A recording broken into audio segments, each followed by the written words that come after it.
Hello guys, അപ്പം ഇന്ന് മസ്തിഷ്കം വേണം കണ്ടുവന്നിരിക്കണം. അപ്പോൾ ഈ സിനിമ സംവിധാനം ചെയ്തിരിക്കുന്നത് Krishnakanth RK from the director of Purushapretham. അപ്പോൾ ഈ സിനിമയിൽ പറയാൻ ഉദ്ദേശിക്കുന്നത് നമ്മുടെ 2046 കേരളം. ആ സമയത്ത് നിലനിൽക്കുന്ന പൊളിറ്റിക്സും പിന്നെ നമ്മുടെ കോടതിയിൽ ഉന്നയിക്കുന്ന ജസ്റ്റിസ്, ഒരുപാട് കാര്യങ്ങളാണ് അന്നത്തെ പറയാൻ ഉദ്ദേശിക്കുന്നത്.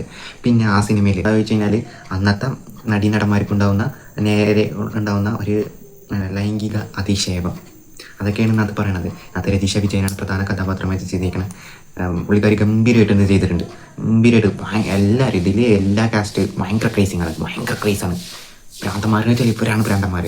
അപ്പോൾ പിന്നെ കോമഡീസ് ഇവർ എഴുതിയിരിക്കുന്ന രീതി എങ്ങനെയാണെന്ന് വെച്ച് കഴിഞ്ഞാൽ 20 വർഷം മുമ്പുള്ള കോമഡി ഇനി നമുക്കൊന്നും പെട്ടെന്ന് ചിരിക്കാൻ പറ്റുന്നില്ല. നമ്മുടെ ഇനി വരാനുള്ള തലമുറ അവർക്കൊക്കെ ചിരിക്കാൻ പറ്റിയ ഒരു കോമഡീസാണ്. അപ്പോൾ അങ്ങനത്തെ ഒക്കെ പോകുന്ന ഒരു സിനിമയിൽ എഡിറ്റിങ്ങും വിഷ്വൽ ക്വാളിറ്റിയും ഒക്കെ ഗംഭീരമായിട്ടുണ്ട്. പിന്നെ ഇതിൻ്റെ പ്രൊഡക്ഷൻ ഡിസൈനിങ്ങും ഒക്കെ എല്ലാം കൂടെ മികച്ച് നിൽക്കുന്ന സിനിമയാണ്. പിന്നെ ഇതിൻ്റെ ഡയലോഗ്സ് ചില നേരത്തൊന്നും നമുക്ക് എന്തൊക്കെയും പറയണം നമുക്ക് തോന്നും. ഭയങ്കരമായിട്ട് വൾഗറായിട്ട് നമുക്ക് ഇടയ്ക്ക് തോന്നും.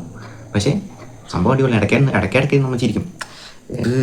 ഇത് ചിന്തിച്ചെടുക്കാൻ തന്നെ ഭയങ്കര സ്മാർട്ട്നെസ് വേണം. ഇത് ചിലവർക്ക് ദഹിക്കില്ല. ഒരുപാട് മനസ്സിലാക്കണം. നമ്മൾ ഇരുന്ന് കണ്ടുകൊണ്ടിരിക്കുന്ന സമയത്ത് തന്നെ ഇങ്ങനെ സിനിമയാണെന്നായിട്ട് ഇങ്ങനെ കണ്ണടയിൽ നമുക്കിങ്ങനെ ആലോചിക്കേണ്ട കാര്യമില്ല. പക്ഷേ ഈ സിനിമ കാണുമ്പോൾ നമ്മൾ ഓരോ കാര്യങ്ങളും എണ്ണിപ്പറക്കി ആലോചിക്കണം.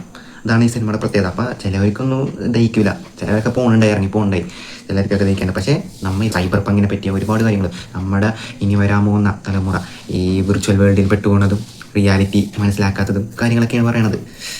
ഇതിലൊക്കെ അവതരിപ്പിച്ചതിന് രീതി, പിന്നെ ഇതിൻ്റെ കഥ പറച്ചിലും, പിന്നെ എന്താ പറയുന്നത്, ഇവർ VR കളിക്കുന്ന രീതിയൊക്കെ ഭയങ്കര ടോട്ടൽ ഡിഫറൻസ് ആണ്. ഈ പാട്ടബിൽ പെട്രോൾ ഒഴിച്ചിട്ടാണ് ഇവർ കളിക്കുന്നത്. അങ്ങനത്തെ രീതിയിലൊക്കെ ചിന്തിച്ച് എഴുതിയ സിനിമയാണിത്. ഭയങ്കരമായിട്ട് റിസർച്ച് പോയിട്ടുണ്ട്. ഇങ്ങനത്തെ ടെക്നോളജിയൊക്കെ വളർന്നു കഴിഞ്ഞാൽ ഈ സിനിമയിൽ പറയുന്നുണ്ട് നമുക്ക് ഇഷ്ടമുള്ള കാര്യങ്ങൾ നമുക്ക് ചെയ്യാൻ പറ്റും.